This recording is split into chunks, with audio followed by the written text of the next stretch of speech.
No início de tudo, antes que houvesse forma, cor ou som, havia apenas a eternidade. Um vazio profundo, silencioso e escuro, onde nem o tempo existia. Então, com apenas uma palavra, Deus quebrou o silêncio primordial. Que haja luz. E a luz rompeu as trevas, banhando toda a criação com brilho e vida. O caos inicial cedeu ao poder ordenado de Deus, e a luz iluminou todo o universo nascente. O tempo, que até então não existia, começou a contar seus primeiros momentos. Deus viu que a luz era boa e a separou das trevas, chamando a luz de dia e as trevas de noite. Assim, o primeiro dia da criação chegou ao fim, marcando o início de uma nova ordem. No segundo dia, as águas ainda cobriam tudo, como um oceano imenso sem forma definida. Deus então falou: Haja uma expansão entre as águas. E assim surgiu o firmamento, separando as águas de cima das águas de baixo. O céu se formou, vasto e majestoso, suspenso sobre a criação, criando espaço para a vida futura. À medida que um novo mundo tomava forma, o caos gradualmente cedia espaço à ordem. O céu era agora uma expansão que abraçava a criação, preparando o cenário para os próximos atos divinos.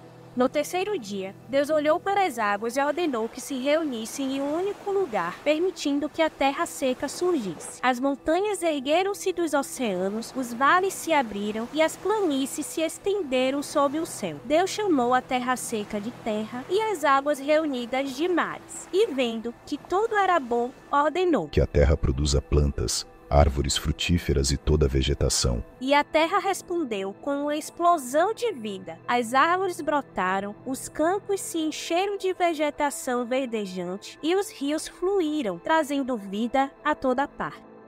No quarto dia, Deus contemplou o céu vazio e disse: Haja luminares para iluminar a terra. Assim, criou o sol, que com sua luz dourada e intensa governaria o dia. Para governar a noite, ele criou a lua, serena e prateada, refletindo a luz do sol. Ao redor dela, ele espalhou as estrelas como joias brilhantes no firmamento. Esses corpos celestes não apenas iluminariam o mundo, mas também marcariam o tempo, os dias e as estações, guiando a vida sobre a terra. As estrelas, cada uma com seu brilho próprio, contavam histórias e serviam como sinais para o homem que viria. O céu se tornava assim um relógio celestial perfeito, um testemunho da ordem e da sabedoria de Deus.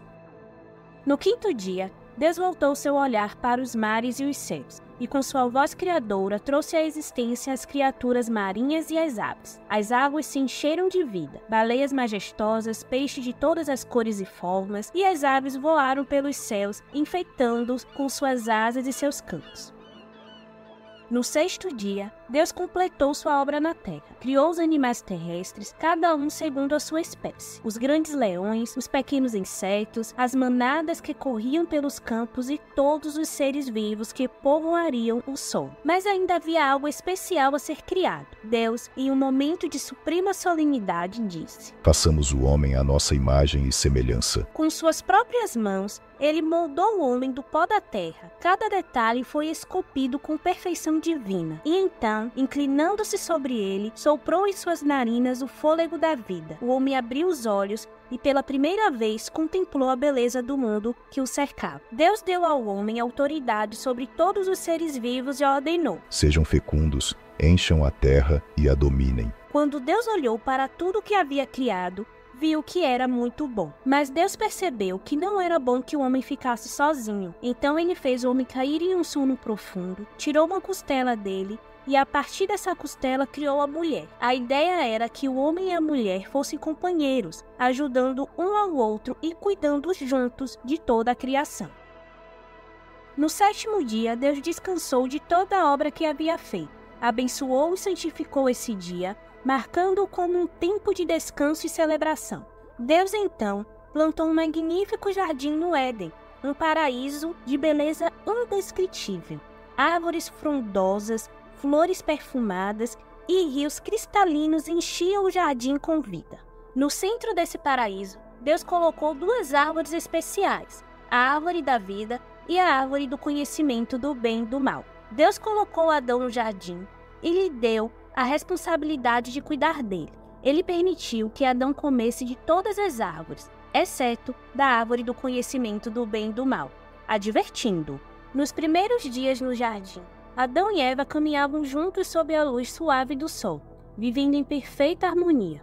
Não havia vergonha, medo ou tristeza. A criação estava plena e em paz, e a presença de Deus era sentida em cada folha que balançava com a brisa do Éden. No entanto, no meio dessa perfeição, uma ameaça se aproximava. A serpente, o mais astuto de todos os animais, aproximou-se de Eva com palavras doces, mas traiçoeiras. Eva respondeu que podiam comer dos frutos de todas as árvores, menos da árvore do conhecimento do bem e do mal. A serpente então a enganou, dizendo: Certamente vocês não morrerão. Deus sabe que no dia em que comerem, seus olhos se abrirão, e vocês serão como Deus, conhecendo o bem e o mal. Eva olhou para o fruto, que brilhava sob a luz suave do jardim. A promessa de sabedoria encheu sua mente. Hesitante, mas curiosa, ela estendeu a mão, colheu o fruto e deu uma mordida. Depois, deu também a Adão, que igualmente comeu. Imediatamente seus olhos se abriram, e eles perceberam sua nudez. O peso da desobediência caiu sobre eles como uma sombra. Envergonhados, costuraram folhas de figueira para se cobrirem, e ao ouvir a voz de Deus no jardim, se esconderam entre as árvores. Deus chamou: Adão, onde estás? Tremendo de medo, Adão respondeu: Tive medo porque estava nu e me escondi. Deus perguntou: Comeste da árvore da qual te proibi comer? Adão culpou Eva, que por sua vez culpou a serpente. Com a desobediência vieram as consequências. Deus amaldiçoou a serpente, dizendo que ela rastejaria pelo resto de suas vidas. Para Eva, multiplicou suas dores no parto e disse que, embora desejasse o marido, ele a dominaria. Para Adão, disse que a terra seria amaldiçoada e que ele teria que trabalhar arduamente para conseguir seu sustento até retornar ao pó de onde foi tirado. Apesar de tudo, Deus ainda mostrou misericórdia, fez roupas de pele para cobrir Adão e Eva e os expulsou do jardim do Éden, para que não comessem da árvore da vida e vivessem para sempre no estado de pecado. Querubins e uma espada flamejante guardavam o caminho de volta ao Éden, bloqueando qualquer tentativa de retorno. A história da criação e da queda do homem nos revela grandes lições. Primeiro, ela mostra o cuidado e a ordem de Deus na criação de todas as coisas, incluindo o homem e a mulher, formados de maneira especial e íntima. A queda nos lembra do perigo da desobediência. Adão e Eva tinham tudo no jardim do Éden, mas escolheram desobedecer a Deus e colheram as consequências.